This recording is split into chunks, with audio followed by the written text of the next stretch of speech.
¿Qué tal? Vamos a clavarnos en una idea súper interesante del escritor Juan Villoro.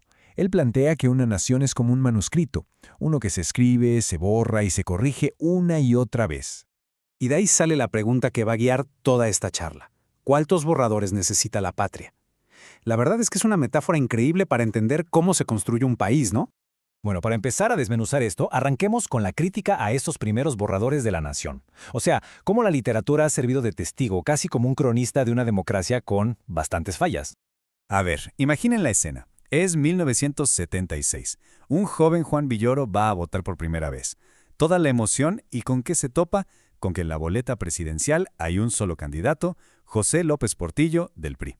Él mismo lo llamó, muy acertadamente, un simulacro de pluralidad. Y para que se den una idea del ambiente, no hay nada como esta joyita de Jorge Ibargüengoitia. Justo antes de esa elección, escribió con un sarcasmo brutal: ¡qué emocionante! ¿Quién ganará? O sea, con eso te decía todo. Resumía perfecto la farsa que se vivía en la época del partido único. Y ojo, esta crítica no era nada nueva.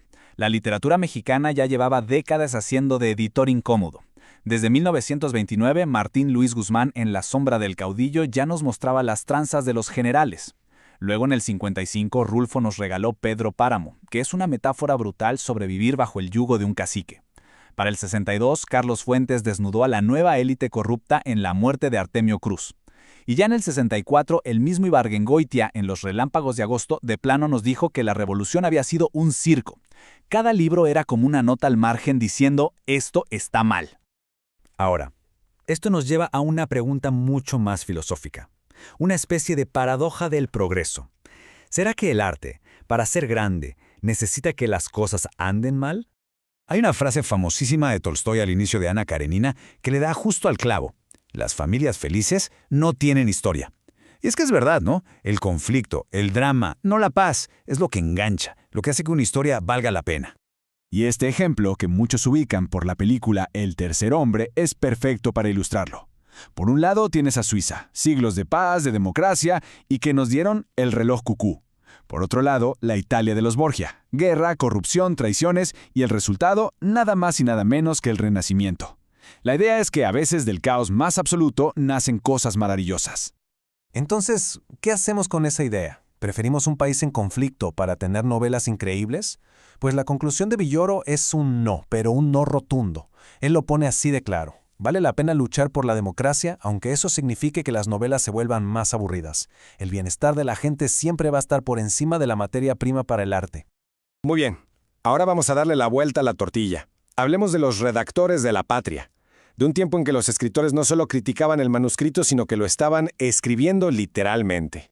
Y es que aquí, la historia de México tiene algo único. En el siglo XIX, a diferencia de lo que pasaba en Europa, los grandes escritores mexicanos no solo se dedicaban a sus libros, tenían una chamba mucho más grande y urgente. Estaban, ahora sí que, inventando un país desde cero. Con sus textos, sí, pero también con sus acciones. Y fíjense nomás en los personajes de los que estamos hablando. Guillermo Prieto, un poetazo que además fue ministro de Hacienda, imagínense. O Vicente Riva Palacio, general en la guerra y al mismo tiempo historiador y novelista. Ignacio Ramírez, el nigromante, un periodista radical que llegó a ser ministro de la Suprema Corte. O Ignacio Manuel Altamirano, escritor de origen indígena, héroe de guerra y pieza clave para la cultura nacional. Eran políticos, militares y escritores, todo en uno. Pero si algo definía a esta generación era su integridad. José Emilio Pacheco lo resumió de una forma brutal, casi poética, imaginando las palabras de uno de ellos. Pasaron por mis manos todos los millones y no me quedé con un solo centavo. Para enterrarme tuvieron que vender los muebles de mi casa. Nombre, un contraste tremendo con la corrupción que veríamos después. Y así llegamos a la parte final, a la conclusión de todo esto, la idea de la nación como un manuscrito inacabado. La chamba de construir la democracia, pues, nunca se termina. Viéndolo así, la democracia no es un destino final, no es una meta a la que llegas y ya. Es un proceso continuo. Su historia, la nuestra, siempre se está escribiendo. Y esto es clave, nada de lo que hemos logrado es perfecto o intocable. Todo se puede y se debe mejorar. Es un documento vivo, siempre en edición.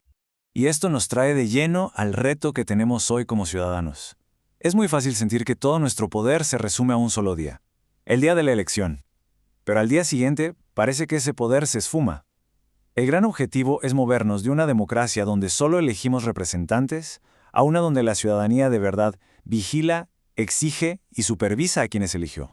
Y para que ese proyecto de nación siga vivo, para seguir corrigiendo ese manuscrito hay algo fundamental, la memoria. Como decía Milán Kundera, la lucha del ser humano contra el poder es la lucha de la memoria contra el olvido. Tenemos que recordar siempre por qué empezamos a escribir este documento. Y con esto cerramos con una última pregunta que se queda en el aire. Si la nación es un manuscrito que siempre se está reescribiendo, la pregunta del millón es, ¿quién tiene derecho a sostener la pluma?